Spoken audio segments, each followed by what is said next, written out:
Drag race, bike reeling, ಬಿಸಿ ರಕ್ತದ ಹುಡುಗರಿಗೆ ಇದೊಂದು ಕ್ರೇಜ್. ಸ್ನೇಹಿತರೆಲ್ಲ ಒಟ್ಟಾಗಿ ಈ ಹುಚ್ಚಾಟವನ್ನ ಶುರು ಮಾಡ್ತಾರೆ. ಇಲ್ಲೊಬ್ಬ ಡ್ರಾಗ್ ರೇಸ್ ಅನ್ನೇ ಜೀವನವನ್ನಾಗಿ ಮಾಡಿಕೊಂಡು ಎಂಜಾಯ್ ಮಾಡ್ತಿದ್ದ. ಈಗ ಅದಕ್ಕೆ ಫುಲ್ ಸ್ಟಾಪ್ ಹಾಕಿದ್ದಾನೆ. ಯಾಕೆ ಅಂತ ನೀವೇ ನೋಡಿ.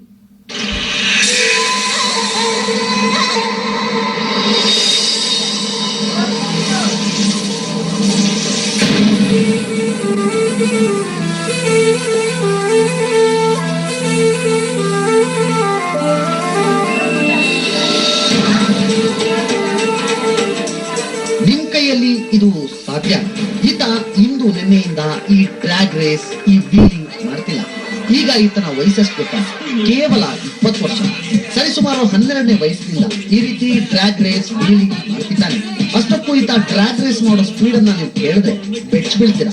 ಹೌದು, ಬರೋಬ್ಬರಿ 120ರಿಂದ 130 ಕಿಲೋಮೀಟರ್ ಸ್ಪೀಡ್.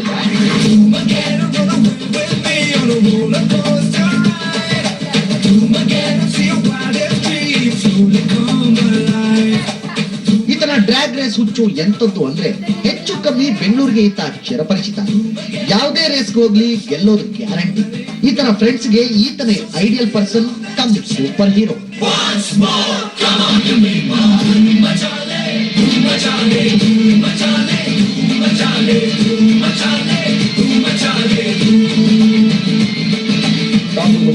ಆ ಟಾಪ್ ಲಿಸ್ಟ್ ಅಲ್ಲಿ ಅಮಾಂಗ್ ಅಲ್ಲೆಲ್ಲ ಅನಿಲ್ ಅಂತೆಲ್ಲ ಇದಾರೆ, ಅವ್ರ ಜೊತೆ ಎಲ್ಲ ಬೀಟ್ ಮಾಡ್ದ. 120 ಇಂದ 130, 140ಗೆ ಇಂಪ್ರೂವ್ ಆದ. 140 ಸ್ಪೀಡ್ ವೀಲಿಂಗ್ ಮಾಡ್ತಾನೆ, ವಿತೌಟ್ ಹೆಲ್ಮೆಟ್ ಯೂಸ್ ಮಾಡ್ತಾನೆ, ಏನ್ ಸೇಫ್ಟಿ ಗಾರ್ಡ್ ಏನ್ ಯೂಸ್ ಮಾಡಲ್ಲ. ಆಮೇಲೆ ಹಂಗೆ ಡ್ರ್ಯಾಗ್ ರೇಸ್ ಹೋದ. ಡ್ರ್ಯಾಗ್ ರೇಸ್ 5 ಡ್ರ್ಯಾಗ್ ರೇಸ್ ನಡೀತಿಲ್ಲಿ ಹೊಸಕೋಟೆ ಹತ್ರ. ಎಲ್ಲಾ ಡ್ರ್ಯಾಗ್ ರೇಸ್ ವಿನ್ ಆದ. ಈ ಅಮ್ಮ ಅಂದ್ರೆ 1 lakh rupees more than 1 lakh win ಆಗಿದ ಅವನು.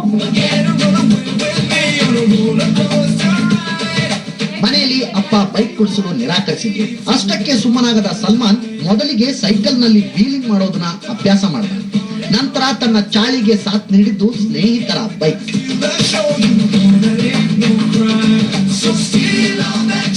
ಸ್ಟಾರ್ಟಿಂಗ್ ಆರಾಮ್ ಸ್ಕೂಲ್ ಓದ್ತಾ ಇದ್ದ. ಇಲ್ಲೇ ಆರಾಮಾಗಿ ಚಿಕ್ಕ ವೀಲಿಂಗ್ ಸೈಕಲ್ ಅಲ್ಲಿ ಮಾಡ್ತಾ ಇದ್ದ. ಆಮೇಲೆ ವೀಲಿಂಗ್ ಜಾಸ್ತಿ ಇತ್ತು, ಅದರಲ್ಲಿ ಹೆಸರಿತ್ತು, ಅದ್ರಲ್ಲೂ ಪ್ರೈಸ್ ಗೆದ್ದಿದ್ದಾನೆ. ಆಮೇಲೆ ಬರ್ತಾ ಹುಡುಗರ ಜೊತೆ ಸೇರಿ ಗಾಡಿಯಲ್ಲಿ ಆಗಿದೆ.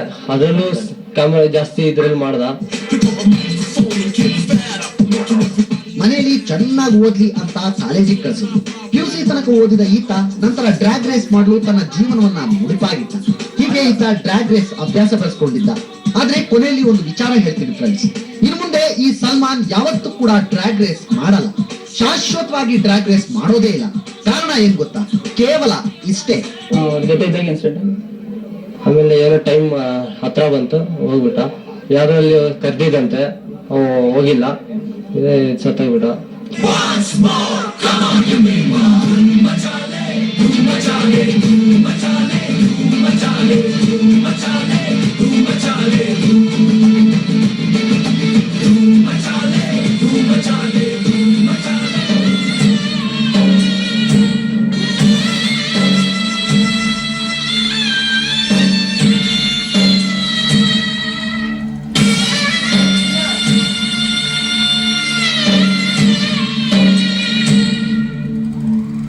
ಬೆಂಗಳೂರಿನಿಂದ ನಾಗೇಂದ್ರ ಬಾಬು, ಸಮಯ ನ್ಯೂಸ್. ಕಮರಿ ಹೋಗಿದ್ದ ಬದುಕೋ ಕನಸು ಮತ್ತೆ ಚಿಗುರೊಡೆದಿದೆ. ಜೀವನದಲ್ಲಿ ಏನಾದ್ರೂ ಸಾಧಿಸಬೇಕು ಅಂತ